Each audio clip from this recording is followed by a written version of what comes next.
Halo semuanya, selamat datang lagi di The Lazy Gadgets. Dan setelah sekian lama, akhirnya saya sudah kembali ke tempat syuting saya dengan AC baru. Yang kalian tunggu saja nanti kontennya. But ini adalah news untuk minggu terakhir bulan Mei 2021. Dan bisa dibilang news kali ini cukup sedikit tapi padat pembahasannya karena barang-barang itu cukup menarik. Dimulai dari hal yang terjadi di Indonesia dan akan gue tutup dengan hal yang terjadi di Indonesia juga, dan kita akan bahas Samsung, Pixel, iPhone, dan lain-lain. Jadi seperti biasa coba untuk follow Instagram kita di @thelazygadgets untuk berita lebih update setiap harinya. Gue di Jordi Leonardo O2. Kita langsung mulai aja dari berita pertama seperti biasa. Data 297 juta penduduk Indonesia bobol. Titik. Dah, gue nggak mau lebih jauh dari situ. Takut.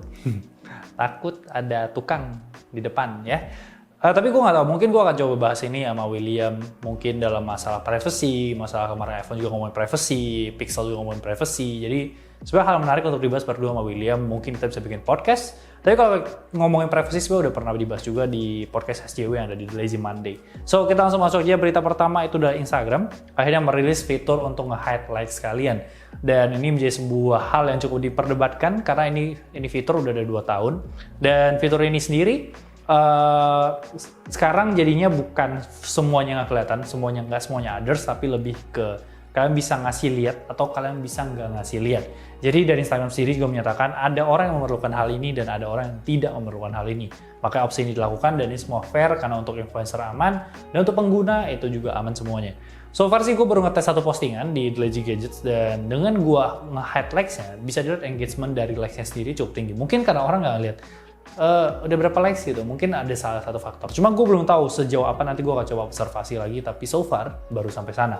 Oke, kita masuk dari Google Pixel 6, di mana Whitechapel dari Google Pixel 6 kabarnya akan mempunyai performa setara, mungkin bisa bilang setara, bisa bilang diantara, tapi harusnya lebih ke sepantaran dengan Snapdragon 870. Ya mereka nggak ngejar performa ke Snapdragon 888 atau AAA, tapi lebih ke machine learning dan AI prosesnya. Makanya di situ akan ada satu custom NPU atau Neural Processing Units dan satu ISP atau Image Signal Processor.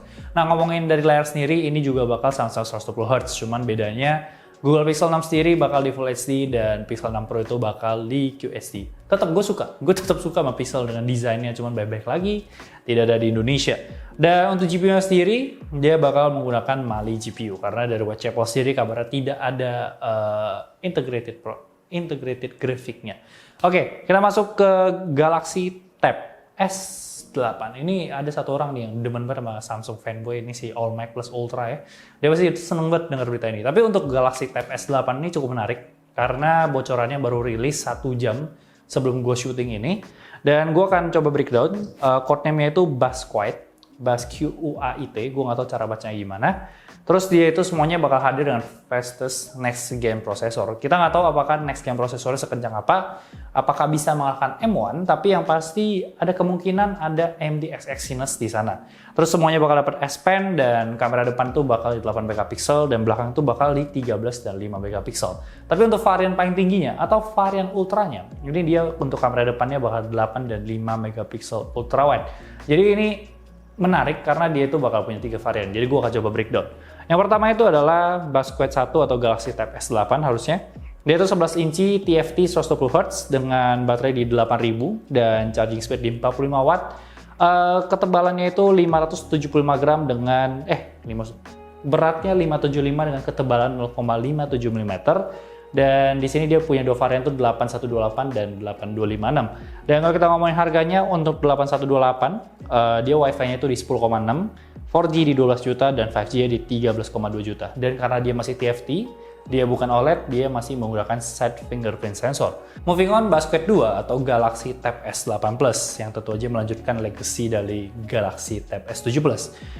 Untuk Galaxy Tab S8 Plus 12,4 OLED 120 Hz, di mana tentu aja dengan OLED dia in-display fingerprint sama 8128 dan 8256.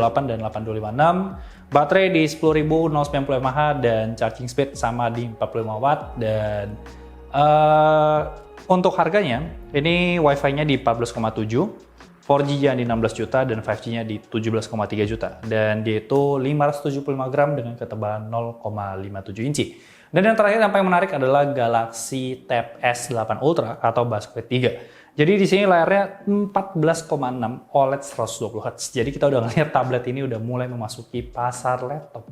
Ini udah bukan pasar tablet lagi. Dan 12.000 mAh, 45 watt fast charging, dan terus selain itu 8128 dan 12512 GB untuk konfigurasi memori. Terus untuk ketebalannya itu di 0,55 dan beratnya itu di 650 gram, dan dia itu in display fingerprint juga karena udah OLED. Nah, harganya ini yang menarik. Yang pertama, Wi-Fi itu di 18,8 juta, 4G di 20,1 juta, dan 5G itu di 21,4 juta. Ini semua harga itu 8128. Nah, yang bikin si Galaxy Tab S8 Ultra ini menarik tentu aja dia menjadi layar tablet terbesar yang sejauh ini pernah ada, 20% lebih besar dari iPad Pro 12,9 inci. Jadi sekarang tinggal urusan performa, seberapa baik performanya si next gen prosesor ini. Dan setiap dari tablet ini dia juga datang dengan keyboard, cuman keyboardnya dijual terpisah. Jadi ada 3 keyboard untuk 11, 12,4 dan juga 14,6, dan harganya itu beda-beda. Ada yang 2,5, 2,8 dan 4,1.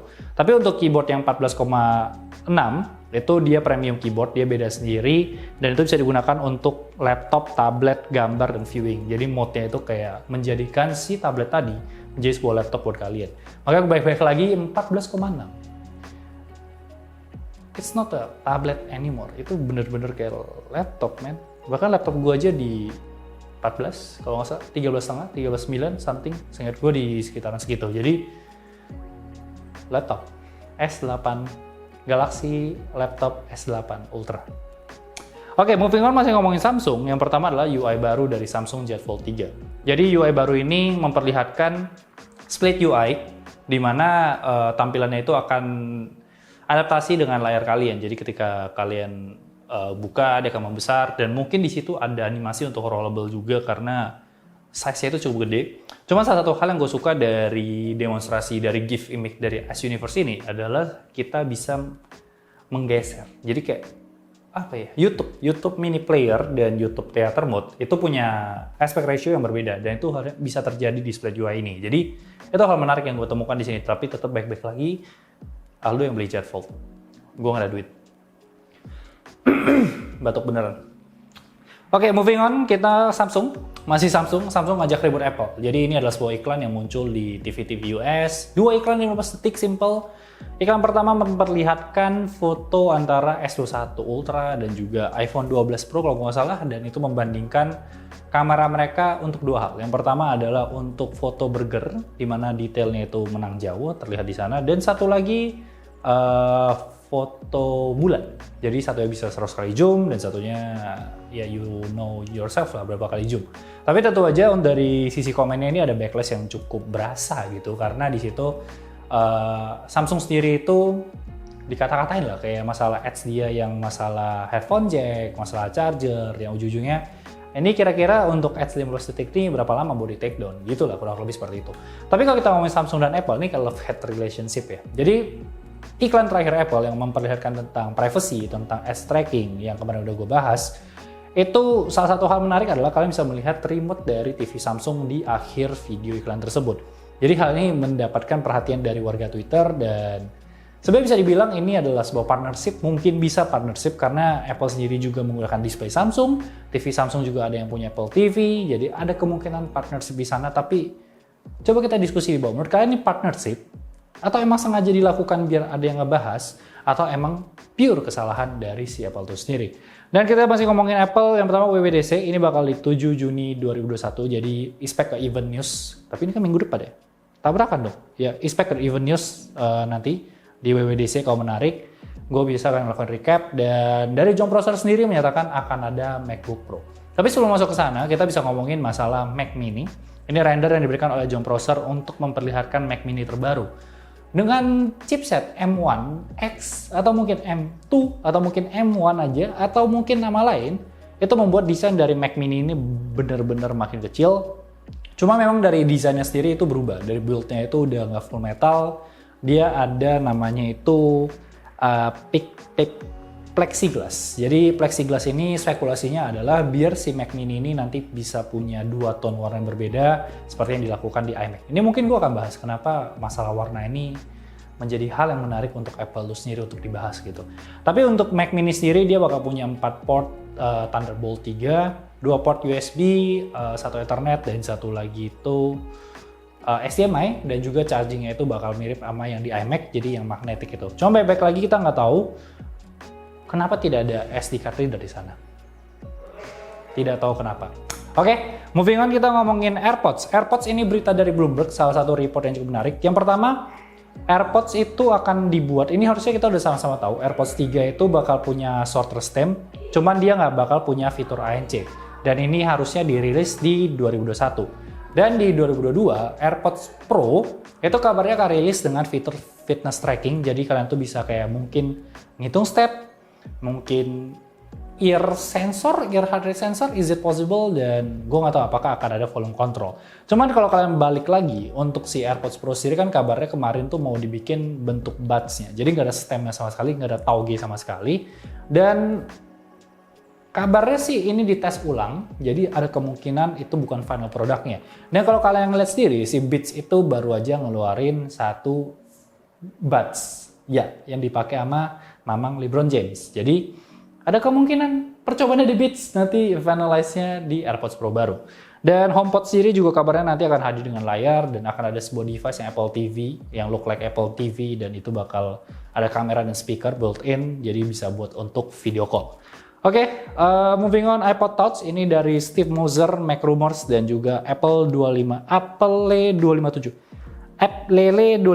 sebagai source ya. Dan desainnya itu kita bisa lihat rendernya itu petak. Based on rumor ya, desainnya itu bakal petak. Belakang itu iPhone XR, dan menariknya dari berita yang gue baca, dia bakal hadir dengan Face ID.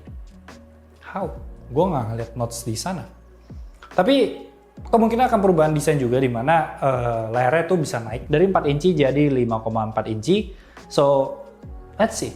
Apakah Apple benar-benar akan merilis iPod Touch yang udah lama tidak ada kabar gitu.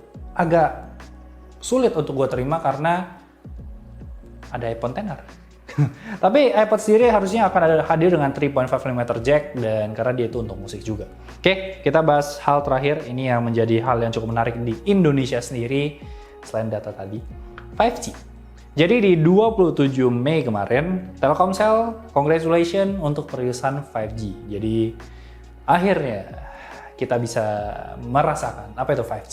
So, gue coba recap beberapa hal karena ini cukup panjang. Yang pertama, ternyata ini tuh udah dicoba dari 2018 sejak SEA Games, terus nyobanya itu kalau nggak salah di Batam. Dan untuk 5G ini saat rilis hanya ada di 6 wilayah yang bisa dibilang 6 wilayah elit.